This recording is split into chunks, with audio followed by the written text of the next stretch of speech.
Hello everybody, this is Fiona welcoming you to our second webinar of the course. Thank you so much for coming. The plan is that I'm going to talk to you about ways to use the African Storybook website in your classroom, and then after that Lorata will give an important talk on what the African Storybook team are expecting in preparation for our writing, which starts next week. We're just hoping that Lorata can get onto the webinar. So this is the opening page actually of the African Storybook website that you can see here. I just used it for my cover. But the African Storybook website is actually a great one to use both for reading and writing in the classroom.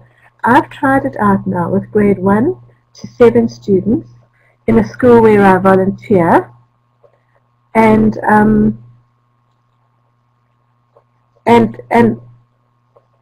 students love it actually.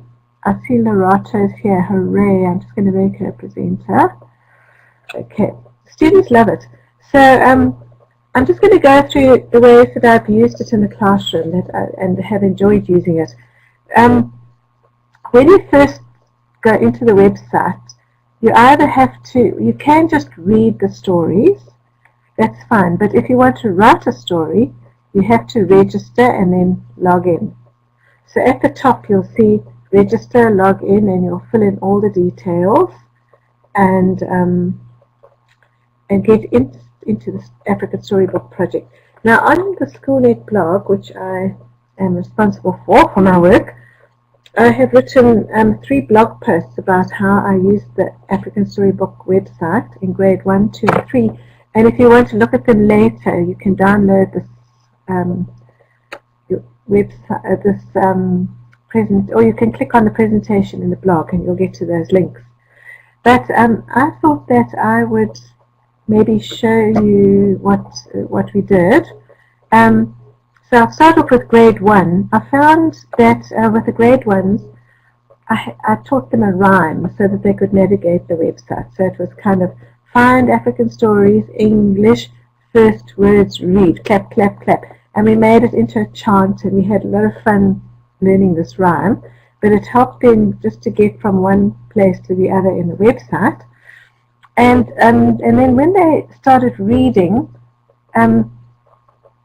oh gosh, what's happening here? Let me just pause the recording.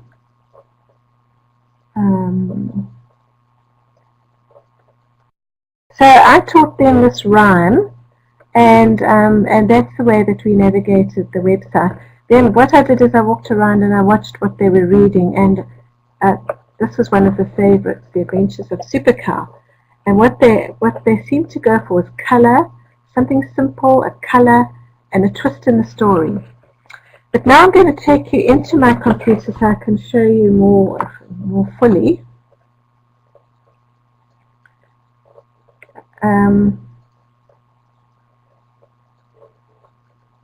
Right, let me go back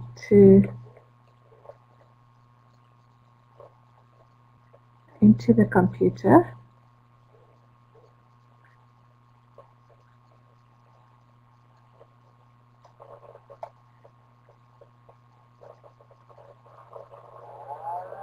Okay, so here's the SchoolNet blog, and this was the post I wrote about the grade 1s.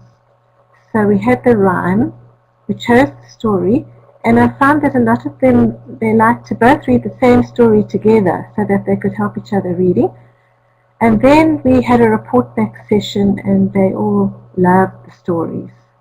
And their favorite story was Adventures of a Super Cow. For grade 2,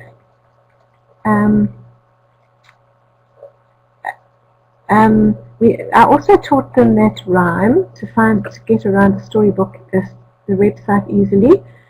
They chose a story, but this time instead of choosing first words, I went for first sentences.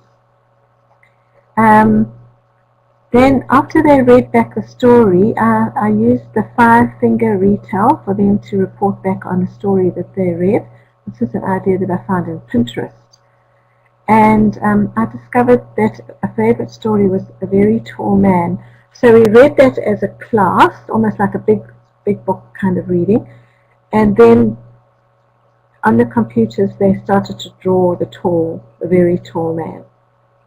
And that's what I did with grade 2, and then with grade 3 we decided to go to the third category, which is paragraphs, first paragraphs. And what they did is each person found a different story on the computer, and I gave them 3 minutes to read their stories, and they changed seats. We went round in a circle. So everybody had, and I did that for a certain number of time, so that we could each read at least 4 ebooks. Then for reporting back, I used another Pinterest idea called the retell rope, and so in the report backs they were learning the proper names that you have in storytelling and in writing, and they also enjoyed this very much. They enjoyed the story. So that's how I've done it with the grade 1s and 2s and 3s. Now I'm just going to click on the actual website. Have I got it open? Yes, here. For the grade 4s, 5s, 6s and 7s, I got them to register and log in so that we could actually write stories. For the grade 4s, 5s and 6s, we actually created stories. And for the grade 7s, we versioned a story in Afrikaans. So I'm just going to go through the steps of, you know, if you're going to create a story, how it all works, and that will lead you to show you which applications we're going to use for the story writing. So when you click on create a story, it will give you the steps, and basically you're going to do 3 things. And the first thing is you're going to create your story. You're then going to okay, now I've got to sign in again. So I'm actually going to go back to my computer now because it's going to take too long to do that. Stop sharing.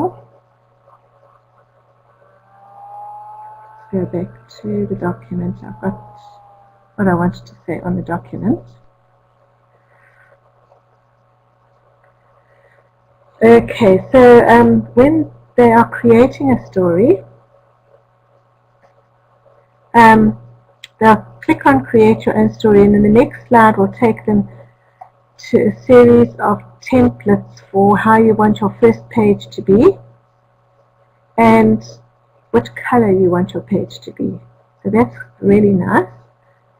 Then after you've chosen your page, you will give it a name. So for example here I called mine The Lazy Goat Learns a Lesson, and then you can click on illustration to find illustrations. But when I was looking through the illustrations, and then lovely illustrations that you can use right there on the website,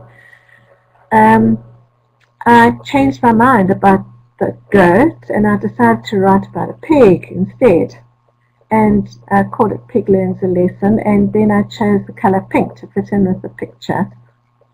So now when you go to add a page, the template, this choice comes up, this option, and you can see that those are like a presentation templates. And so I just want to pause here and talk about the applications that we want to use.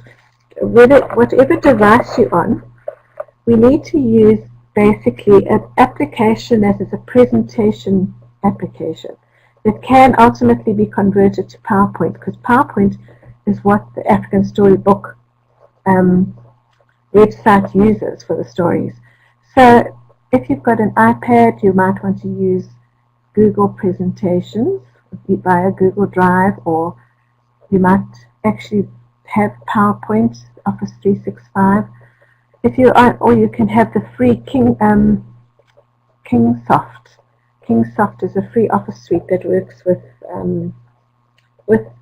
Microsoft Office.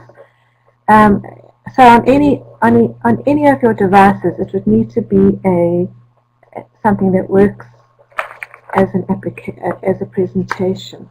But I'll be sending out an email about that.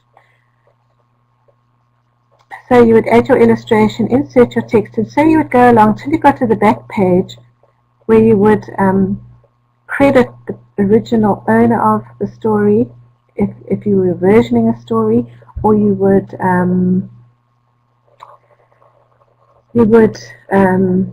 see that the license is already there on the template. So today we did versioning the stories, and there again you would you can translate it, or you can create a completely new version of a story that's already on the website. So that's all that I have to say. Thank you very much. And now I'm going to hand over to Lorata. So I'm just going to pause the recording.